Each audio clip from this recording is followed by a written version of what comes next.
Xitoy dunyoda yangi pandemiya, yangi virus deb jang solayotgan kecha bugungi xabarlarni siz ham ko'rgan bo'lsangiz kerak. Keling bugun shunga oydinlik kiritamiz.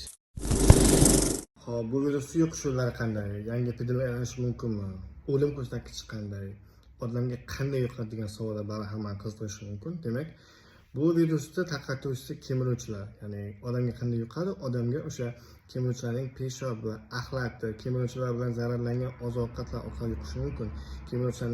Kemiruvchilar ko'paygan joyda ularning peshob, axlati qurib, havoga chang sifatida ko'tariladi va undan nafas olish orqali odamga yuqishi mumkin. Yoki kam hollarda kemiruvchilarning tishlash orqali yuqishi mumkin.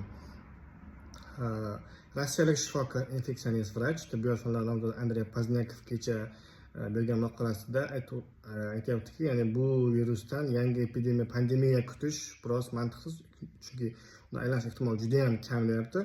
Xo'p, bu virusda asosan ikki tur odamga xavf tug'diradi. Buyrak sindromi bilan keluvchi turi ko'proq Rossiya, Yevropa, Yevrosiyo mintaqasida uchraydi. O'pka sindromi bilan keluvchi turi bunda ko'proq o'pka yallig'lanadi. Bu ko'proq Amerika, Shimoliy va Janubiy Amerika mintaqalarida demak uchraydi. Xo'p, qanday himoyalanish kerak? Himoyalanish ko'proq o'sha kemiruvchilarni ko'payib ketishini oldini olish kerak, sanitariya qoidalariga rioya qilish kerak. Hop, davolanish choralari asosan bunda simptomatik kechadi. Ko'proq o'sha agar og'ir holatda bemor kislorod apparatiga ulanishi mumkin, simptomlar bilan davolanadi.